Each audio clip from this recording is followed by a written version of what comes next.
Alhamdulillahilladzi hadana wa ma kunna linahtadiya laula an hadanallah. Asyhadu an la ilaha illallah wahdahu la syarika lah wa asyhadu anna Muhammadan abduhu wa rasuluhu alladzi la nabiyya ba'dahu. Allah Ta'ala fi kitabihil karim yarfa'illahu alladhina amanu minkum wal ladzina utul ilma darajat. Wa qala aidan alladzi khalaqal mauta wal hayata liyabluwakum ayyukum ahsanu amala. Sadaqallahu azim wa nahnu ala dzalika minasy syahidin. Bapak Ibu jamaah yang dirahmati Allah SWT, para sepuh,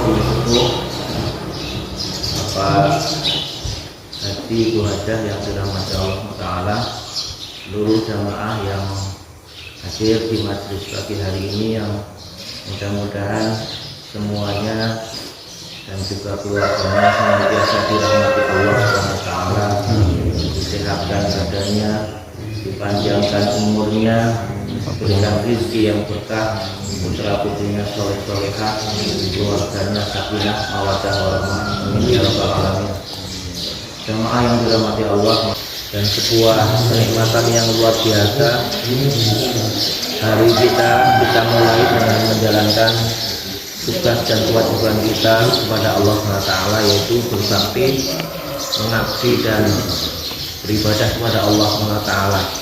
Karena status kita salah satunya adalah Abdullah, hamba Allah SWT.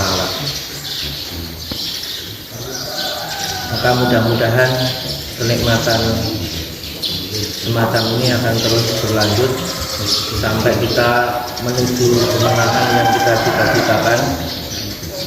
Kemenangan di dunia bagi orang mukmin ada dua. Yang pertama, ketika seharian penuh kita tidak bermaksiat kepada Allah, maka hari itu kita menang. Yang kedua, masih di dunia, ketika kita nanti mengakhiri hidup ini dengan husnul khatimah, itu adalah kemenangan yang kedua. Kemenangan-kemenangan selanjutnya akan diraih di akhirat nanti. Tatkala kita ditimbang amalnya lebih berat kebaikannya daripada kejelekannya, kemenangan selanjutnya. Kemudian kemenangan yang selanjutnya adalah ketika kita lolos dari sirat. Ketika meniti sirat kita lolos berhasil, maka itu kemenangan di semifinal. Grand finalnya adalah ketika nama kita dipanggil oleh Allah SWT untuk diizinkan masuk ke dalam surganya. Inilah fase-fase, tahapan-tahapan kemenangan yang akan kita raih. Maka termasuk pagi hari ini Bapak Ibu yang dirahmati Allah, dalam rangka kita menuju husnul khatimah. Nah, boleh nanti kajian ini disebut tak piring juga. Raiso nyambi.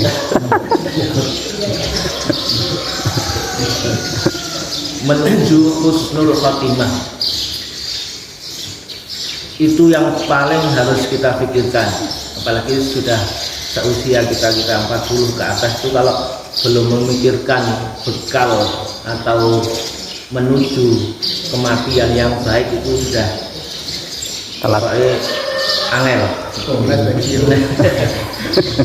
Kita hanya itu fokusnya sana, satu titik husnul khotimah. Dan yang lain-lain insya Allah nikmat sudah begitu banyak kita terima dari Allah SWT.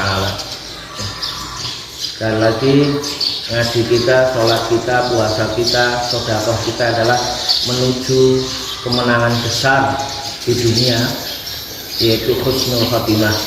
Kalau sudah husnul khotimah, insya Allah kemenangan-kemenangan selanjutnya di akhirat nanti akan lebih mudah kita raih.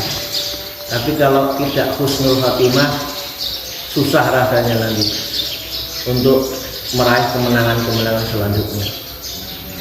Maka mari niatkan betul menjalankan sisa-sisa kehidupan ini untuk menuju kepada Allah SWT dengan kondisi yang husnul khotimah. Wala tamutunna illa wa antum muslimun.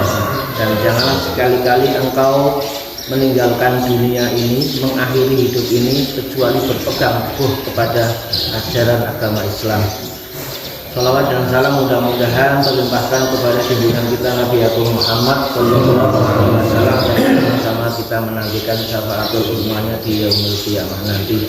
Bapak Ibu yang dirahmati Allah Subhanahu wa taala, meneruskan kajian yang pekan yang lalu masih di bab akhir mungkin tentang urgensi mengenal Allah SWT.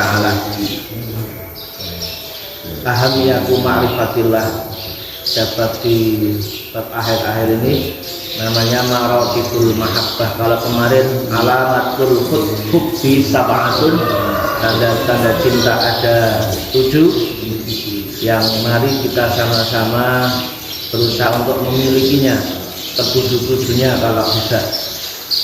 Adapun maratibul mahabbah, tingkatan cinta yang paling rendah itu al-alaqah, hubungan yang paling tinggi adalah at-tatayyum. At-tatayyum artinya menghamba. Maka kita disebut Abdullah, hamba Allah, dan tidak boleh menghamba kepada selain Allah. Maka di dalam Islam kemudian menghapuskan yang namanya hamba sahaya. Dulu sebelum Nabi diutus kan ada hamba namanya. Tapi kemudian di beberapa negara diteruskan, termasuk di Indonesia zaman dulu. Di kerajaan, di keraton itu ada abdi dalam yang apa namanya, semua titah raja harus dikerjakan, tidak boleh menolak sedikit pun. Padahal manusia tidak boleh menghamba kepada siapapun kecuali kepada Allah SWT. Nah, ini tingkatan cinta yang paling tertinggi adalah menghamba dan hanya kepada Allah SWT. Maka kemudian kita disebut Abdullah, hambanya Allah. Yang namanya hamba mesti manut kepada tuannya. Seorang abdi dalam di keraton melanggar atau tidak menjalankan titah raja, mesti akan segera dapat hukuman atau dipecat atau tidak diakui lagi sebagai abdi dalam sebuah kerajaan atau keraton. Demikian juga ketika kita mengaku hamba Allah tapi tidak pernah menghamba, tidak pernah mengikuti aturan-aturan Allah, tidak pernah menghindari larangan-larangannya, kita khawatir kemudian dikasih ikop hukuman dari Allah, tidak diakui sebagai hambanya, dipecat statusnya dari hamba Allah. Terus kita mau kemana? Sementara kita menginjak buminya Allah, kita menghuni buminya Allah, kita menikmati semua sarana prasarana dari Allah, kok kemudian tidak mau menghamba, mengikuti aturan dan menjauhi larangannya? Kita mau hidup di bumi sebelah mana? Kita mau hidup di tanah mana? Semuanya milik Allah SWT. Maka tugas kita yang paling utama, misi kita diciptakan oleh Allah kan memang menjadi Abdullah, hamba Allah. Surat Al-Zariyat ayat 56. Wa ma khalaqtul jinna wal insa illa liya'budun. Ini yang sering dipelajarkan oleh Gus Samsudin. Minal jinnati wal diartikan dengan arti surat Al-Zariyat ayat 56. Wa ma khalaqtul jinna wal insa illa liya'budun, dan aku, kata Allah, tidaklah menciptakan jin dan manusia kecuali untuk beribadah. Nah, ini ayat kayak kata Gus Samsudin, minal jinnati wan nas. Alhamdulillah sudah mulai bangkit, mulai persatuan dukun-dukun itu kemudian mulai keluar memperlihatkan diri, memperlihatkan kesalahan dan kebodohannya. Misi pertama ini Bapak Ibu yang dirahmati Allah, kalau visi kan surat Al-Baqarah ayat 201 kita singgung. Wa minhum may yaqulu rabbana atina fid dunya hasanah wa fil akhirati hasanah wa qina adzabannar. Ini visi. Kemudian misinya itu biasanya visi kan kemudian dijabarkan kepada ke misi-misi. Misi yang pertama kita diciptakan adalah tidaklah aku ciptakan jin dan manusia kecuali untuk beribadah. Beribadah itu ya mengabdi, menjalankan perintah, menghindari larangan. Baru yang kedua, surat Al-Baqarah ayat 30, itu misi yang kedua manusia. Wa idh qala rabbuka lil malaikati inni ja'ilun fil ardi khalifah. Menjadi pemimpin di muka bumi ini yang tugasnya adalah memakmurkan dan mensejahterakan penghuni alam dunia ini, bukan malah merusaknya atau membuat masyarakat tidak sejahtera. Misi yang kedua adalah menjadi pemimpin di muka bumi ini yang menjaga, memelihara yang Allah miliki, bumi dan isinya ini. Baru kemudian surat Ibrahim ayat 22 sampai 24 menjadi misi kita, yaitu taskhirul qaul, mengeksplorasi atau menggunakan sebaik-baiknya seluruh ciptaan Allah yang memang tujuannya adalah untuk kepentingan manusia. Bapak Ibu yang dirahmati Allah, semua yang diciptakan oleh Allah semuanya untuk kepentingan manusia. Malaikat tidak berkepentingan dengan bakwan, malaikat tidak berkepentingan dengan roti, dengan nasi dan seterusnya. Kelihatannya untuk hewan pun makan rumput, makan dedaunan, endingnya siapa yang untal? Manusia. Seluruh hewan, sapi, kerbau, kambing, ayam, itu kan semua endingnya untuk manusia. Bahkan bermacam, beribu-ribu macam ikan di lautan sana itu pun untuk manusia. Tanah, bumi, kemudian barang tambang, semuanya adalah untuk kepentingan manusia. Luar biasa Allah memuliakan manusia ini. Maka seandainya manusia tidak tahu diri bahwa dia telah diciptakan pertama sebaik-baik bentuk, kemudian seluruh isi bumi adalah untuk kepentingan manusia, kok kemudian tidak membalas kebaikan Allah Subhanahu wa taala, maka jangan-jangan kita nanti tidak dilihat oleh Allah, tidak diperhatikan oleh Allah, bahasanya dicuekin oleh Allah. Kalau dicuekin oleh sesama manusia, mungkin manusia yang lain masih ada perhatian kepada kita. Tapi kalau yang nyuekin kita Allah, kita mau mengadu kepada siapa? Maka supaya kita tidak dicuekin oleh Allah, kita pun supaya mendekat-dekat kepada Allah, mendekatkan diri kepada Allah dengan cara tadi banyak mengerjakan titah dan perintahnya serta menjauhi larangannya. Yang kedua, bagi yang dirahmati Allah SWT, al-ishku, tingkatan cinta yang kedua adalah mesra. Jadi kepada selain Allah, cinta yang paling tinggi itu mesra. Nah, cinta yang mesra itu kita tujukan kepada Rasul dan al-Islam. Nah, tandanya orang itu mesra adalah mengikuti apa yang dia cintai. Maka tidak dikatakan mesra kalau selalu berselisih, tidak mengikuti atau tidak bersama gitu. Nggak mungkin dikatakan mesra. Orang mesra sekali ya, suaminya di Purworejo, istrinya di Jakarta, nggak mungkin mesra kan? Mesti selalu mengikuti yang mesra. Ada orang bergandengan, ini mesra sekali, karena mengikuti bersama-sama terus.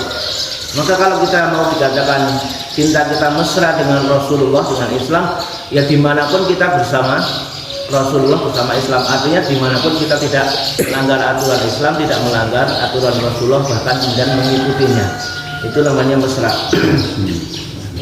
Kalau kita ngaku cinta kepada Rasulullah, cinta kepada Islam, tapi tidak pernah mengikuti ajarannya, maka tidak dikatakan mesra.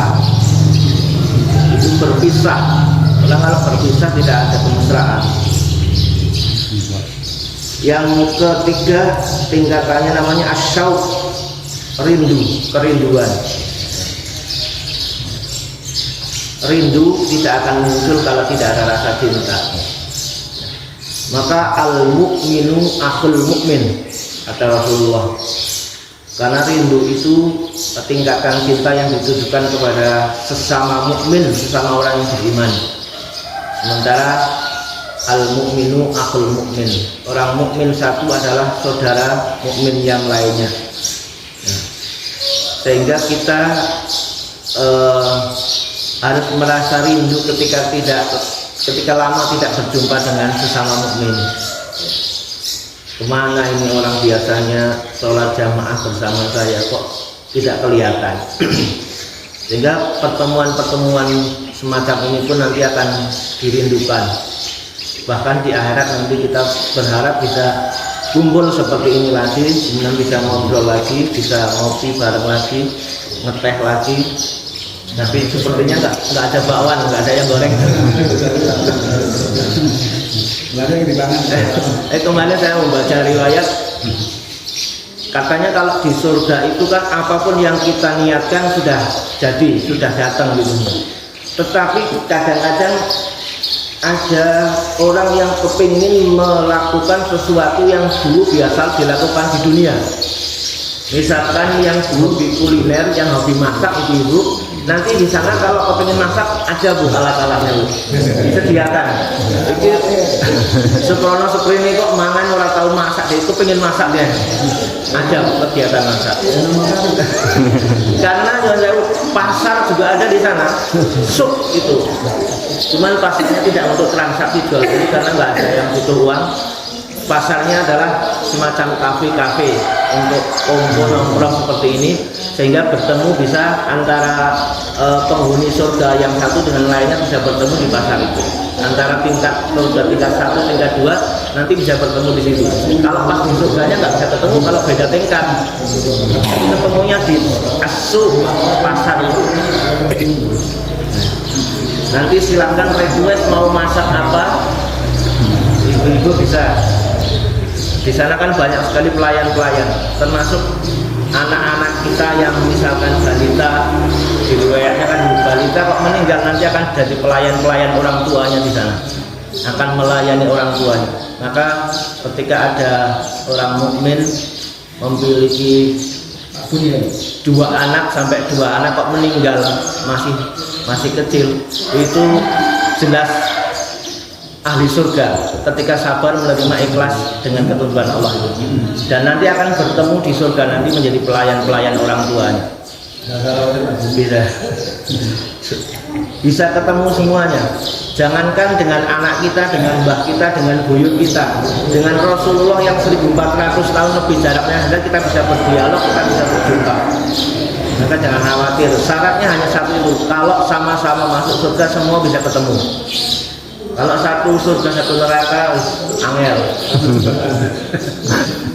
Ya susah.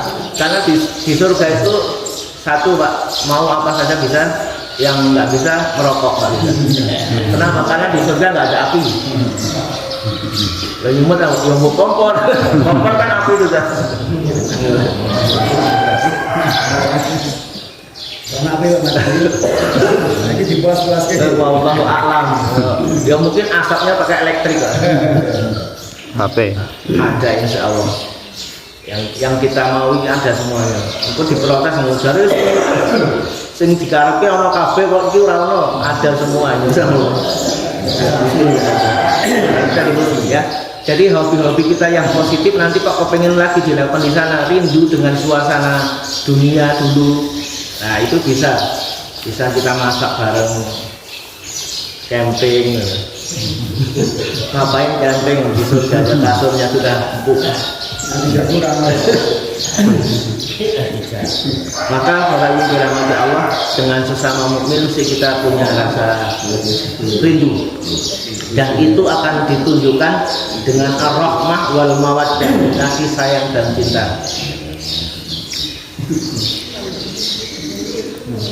Tingkatan yang keempat cinta itu adalah as-sobabah, yaitu empati. Kepada siapa cinta itu kita tujukan, yaitu kepada sesama muslim. mukmin terus muslim ya. Karena ada yang muslim tapi tidak mukmin. Muslim tidak mukmin itu dia Islam di semua identitasnya tapi nggak menjalankan perintah Allah, itu nggak beriman berarti. Seolah-olah nggak percaya kepada Allah dan nggak percaya kepada hari akhir, sehingga dia selalu melanggar perintah-perintah Allah. Dan tidak ada orang yang beriman ketika dia melakukan maksiat. Ketika orang melakukan maksiat berarti ketika itu imannya sedang hilang, sedang lepas. Maka sifat iman itu fluktuatif, kadang naik, kadang turun. Al imanu yazidu wa yazidu fit ta'ah wa yanqusu bil maksiyah. Iman itu fluktuatif, kadang naik, kadang turun. Kapan iman itu naik, kapan iman itu turun? Iman naik ketika sedang taat kepada Allah dan iman turun ketika sedang bermaksiat kepada Allah.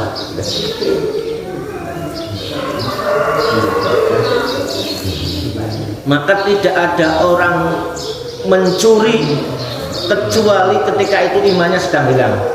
Tidak ada orang berzina kecuali iman itu sedang hilang ketika melakukan itu.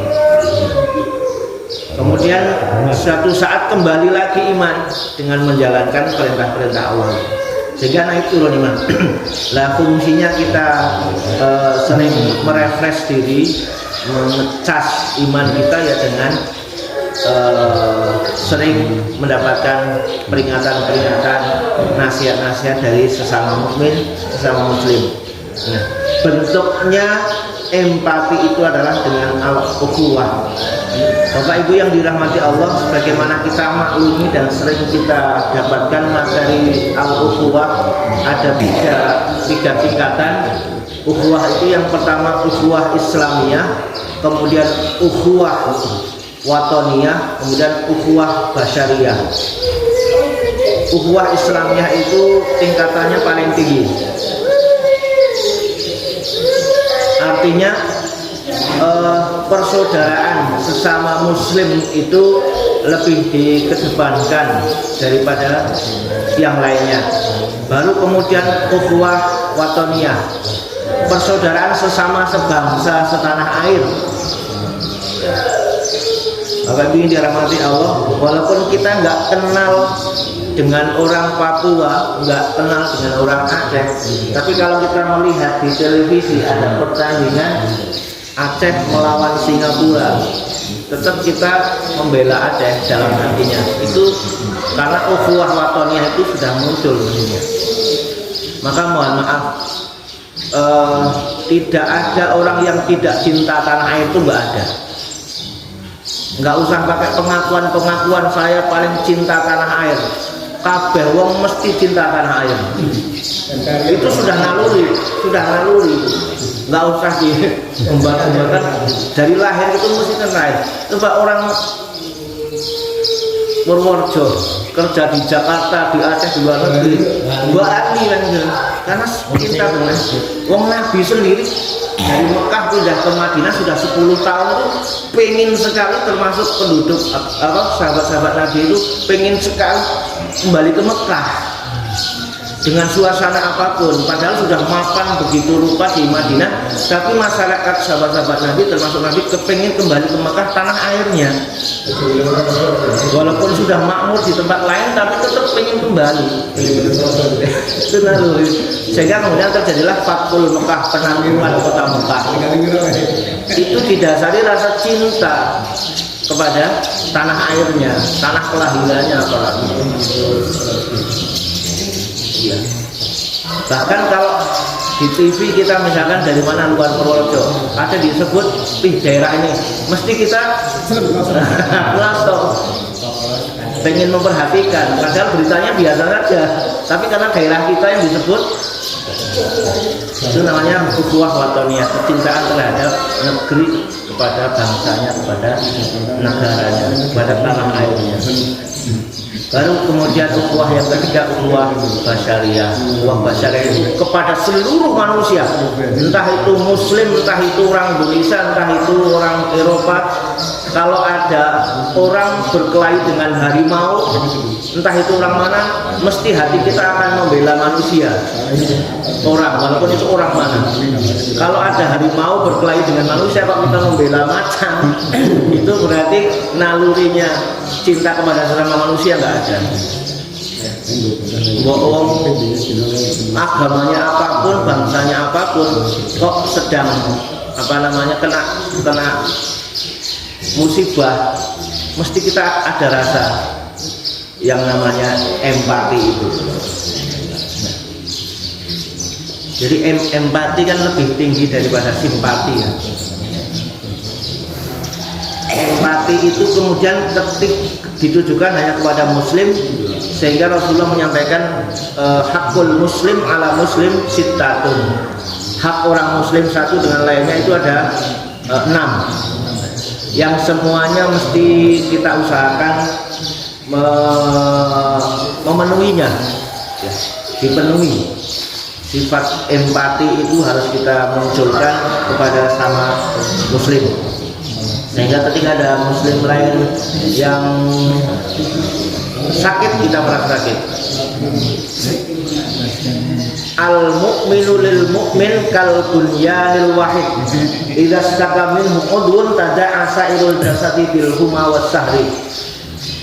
Seorang mukmin satu dengan lainnya ibaratnya seperti satu tubuh. Ketika satu anggota tubuh sakit, maka yang lainnya ikut sakit, bahkan dengan demam dan tidak tidur semalaman, sehingga mau membantu sakitnya untuk kesembuhannya anggota tubuh yang lain. Yang kena paku kakinya, telapak kakinya, yang demam seluruh tubuhnya, mata ikut tidak terpejam tidur, tangan pun ikut membantu ketika harus minum obat, mulut, lambung pun ikut mencerna obat itu, sehingga kemudian kaki tidak bisa sembuh dari sakitnya. Itulah ibarat mukmin satu dengan yang lainnya. Ketika ada mukmin yang lain sakit atau kena musibah atau kesusahan, maka mestinya kita ikut merasakan kesusahan. Dan ketika ada mukmin yang bergembira, bersukacita, kita pun ikut bersukacita. Jangan sampai muncul justru sifat hasad. Penyakit hati yang paling tinggi adalah hasad, dan penyakit hati hasad tidak akan membuat orang hidup tenang. Hasud, dengki. Lah, tanda-tanda orang memiliki penyakit hati yang namanya iri atau dengki adalah tatkala kita masih memiliki sifat SMS. Senang melihat orang lain susah, susah melihat orang lain senang. Ini penyakit hati. Jangan sampai kepada sesama mukmin seperti itu. Ada orang mukmin, orang muslim dapat rezeki yang banyak, harus ikut bergembira. Jangan sampai malah bersuudzon. Yang terjadi di masyarakat yang mohon maaf, jauh dari nasihat, jauh dari ngaji, kadang-kadang sifat suudzon itu sering muncul di dalam masyarakat. Kayak wong isin urung suwi dadi pegawai duwe Innova. Dia nggak tahu Innova itu dari warisan orang tuanya. Yang tak dia tahu, dia baru bekerja berapa hari punya Innova. Maka sifat suudzon itu termasuk salah satu penyakit hati yang karena semua hasud, al-kadzib, al-hasad itu semuanya bermula dari suudzon itu. Suudzon, su itu jelek, dzon itu prasangka. Maka tidak boleh kita berprasangka jelek. Kenapa? Inna ba'dad-dzanni ism. Karena don prasangka itu sebagiannya adalah dosa, kesalahan manusia. Tingkatan cinta yang selanjutnya, Bapak Ibu yang dirahmati Allah, al-afu al-insan, kepada semua manusia, simpati kepada semua manusia, implementasinya adalah dengan berdakwah, mengajak mereka menuju kebenaran, menuju kebaikan. Ya. Kalau empati kepada orang yang sudah muslim, kita kemudian jaga persaudaraan. Kalau simpati kepada semua manusia, jangan sampai kemudian membiarkan ada saudara-saudara kita, bahkan masih keluarga kita, kemudian dibiarkan begitu saja berkubang dengan kemaksiatan dan dosa, sementara kita punya prinsip nggak apa-apa sendiri-sendiri amalnya, malah orang akan wong ibadah nanti surganya jadi longgar, surganya longgar. Mohon maaf Ibu, surga itu arduhas samawati wal ardh, luasnya itu seluas langit dihamparkan. Langit padahal ada 7, samawat itu jamak. Kalau langit satu itu samaun, kalau samawat berarti semua langit. Semua langit dihamparkan dan ditambah bumi, dijambreng begitu, itu luasnya surga.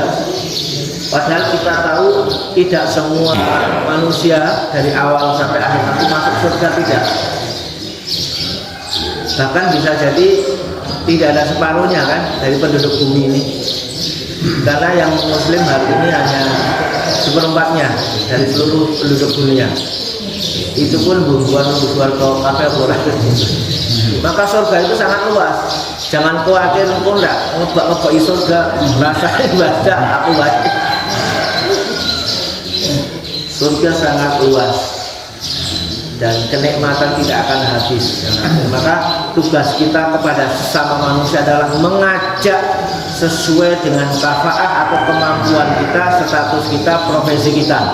Mengajak tidak harus dengan ngomong, mengajak tidak harus di panggung, mengajak tidak harus dengan ayat-ayat Quran,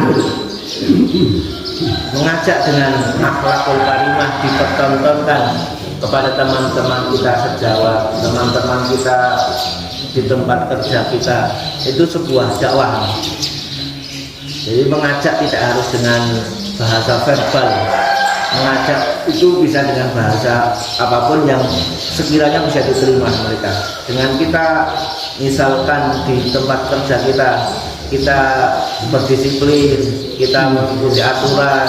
Kalau sudah waktunya sholat, kita sholat, nggak usah mengajak dulu. Nanti lama-lama simpati dari mereka akan muncul. Kalau simpati muncul, nanti lama-lama menjadi empati. Wabil dirahmati Allah SWT. Kemudian yang terakhir, tingkatan cinta adalah al-alaqah. Itu ditujukan kepada materi, harta benda.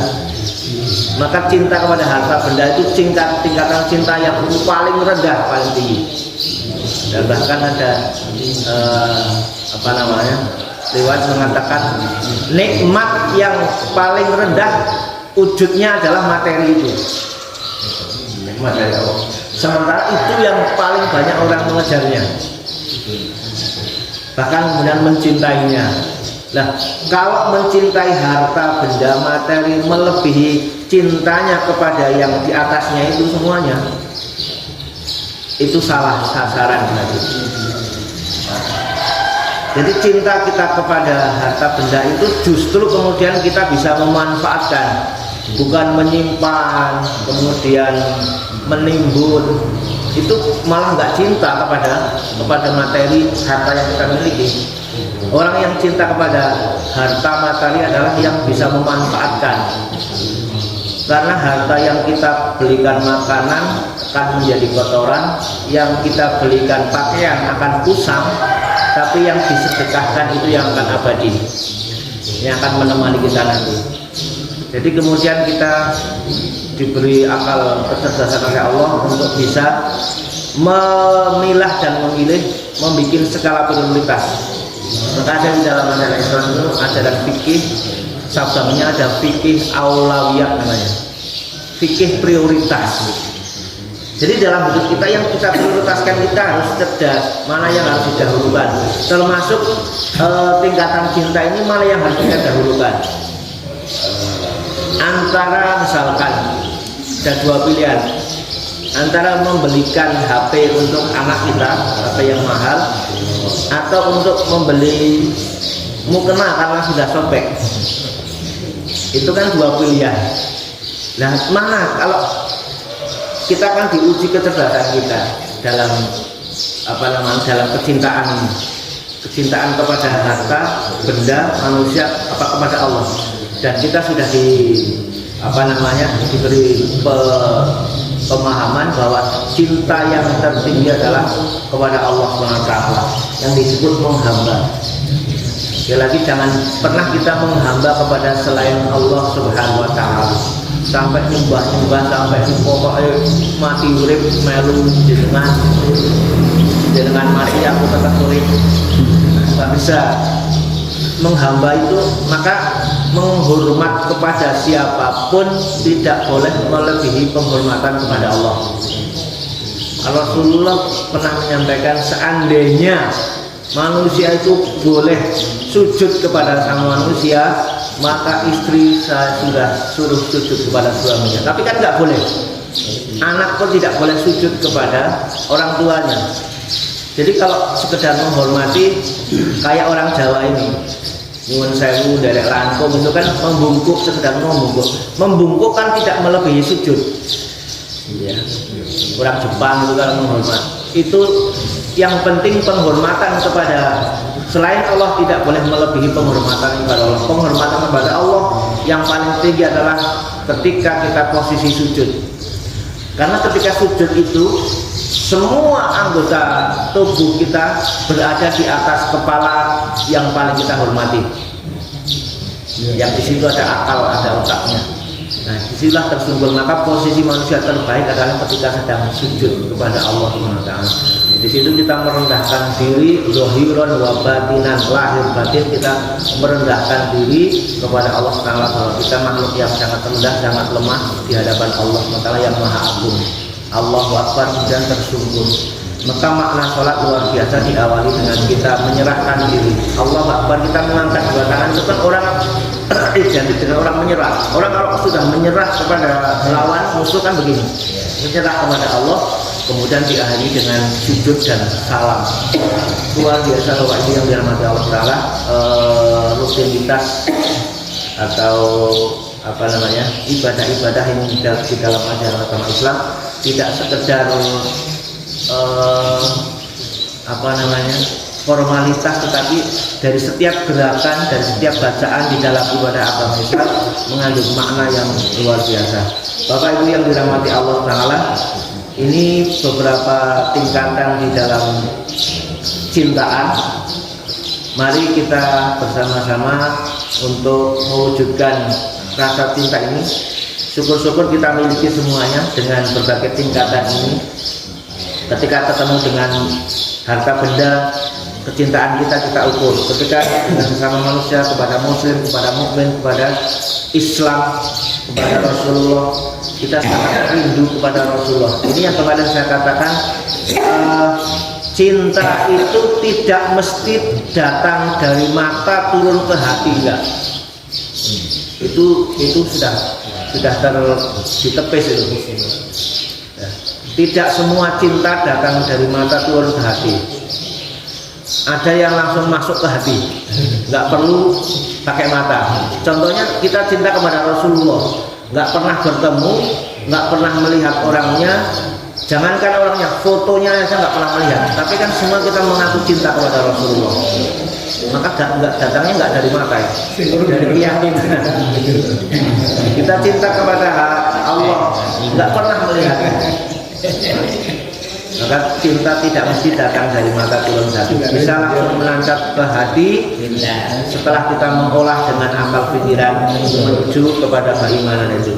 Maka cinta yang sejati akan berawal dari keimanan. Cinta kepada siapa saja kalau dasarnya iman akan membuahkan hasil yang baik dan positif insya Allah. Maka cintailah sesuatu satu lillah, udah. Kalau semua lillah, lelah seperti apapun akan menjadi nikmat. Kalau kita cinta kepada anak, kemudian kita bekerja, kemudian kita mencari nafkah lillah karena Allah, maka kelelahan itu akan menjadi nikmat. Kita kan capek bekerja 8 jam, masing 13 jam malah demi anak, demi apa. Tapi kalau niatnya lillah bahwa mencari nafkah adalah sebuah kewajiban untuk ibadah, untuk menanamkan saham kepada yang dititipkan kepada anak-anak kita, sehingga mudah-mudahan anak kita menjadi anak yang soleh, mendoakan kedua orang tuanya. Itu kan kita sedang menanam saham sesungguhnya. Maka bekalilah anak-anak kita agar dia nanti bisa menyelamatkan dirinya. Karena kita nggak bisa menolong mereka, mereka pun tidak bisa menolong kita. Yauma yafirrul mar'u min akhihi wa ummihi wa abihi wa sahibatihi wa banihi. Mereka nanti lari dari kita. Orang-orang lari dari saudara kakak adiknya, orang-orang lari wa ummihi wa abihi, bahkan dari ibu dan bapaknya, bahkan lari wa sahibatihi wa banihi, lari dari istri dan anak-anaknya, semua lari. Maka kalau nggak kita bekali sekarang, nanti dia akan menyelamatkan dengan apa? Ya, ibaratnya orang hidup di pinggir kali, di pinggir laut, anak-anak harus diajari renang. Karena suatu saat sungai banjir, laut itu banjir, dia sudah bisa berenang. Kalau sudah bisa berenang, walaupun terpisah nanti akan ketemu lagi, asal semuanya selamat. Walaupun nanti ketemu di pengungsian, yang penting kan dia sudah kita kasih modal, bisa renang, bisa apa. Nah, agar kita bisa berjumpa lagi nanti di surga, walaupun nanti jalannya beda-beda, asal selamat nanti bisa ketemu lagi. Maka berikan modal anak-anak kita untuk bisa nanti menyelamatkan dirinya. Karena semua orang akan lari tunggang langgang, akan menghindar dari saudaranya, dari ibu bapaknya, dari istri dan anak-anaknya. Mereka mengurusi badannya sendiri sudah bingung, keselamatan sendiri sudah bingung.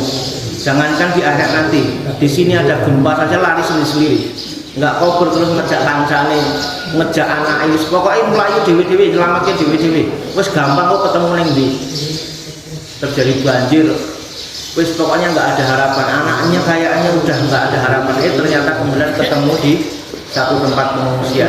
Kenapa kamu kok bisa selamat? Nah, saya bisa renang, kemudian ada yang menolong. Lah, sangu-sangu untuk mendapatkan keselamatan itulah yang penting. Apalagi nanti di surga nggak ada yang bisa menolong. Yauma la yanfa'u malun wala banun illa man atallaha biqalbin salim. Hari itu tidak ada manfaatnya harta yang kita tumpuk-tumpuk dan anak-anak yang kita banggakan, kecuali orang-orang yang membawa hati dengan hati yang selamat menghadap Allah SWT. Wallahu a'lam bishawab. Wassalamualaikum warahmatullahi wabarakatuh. Waalaikumsalam warahmatullahi wabarakatuh.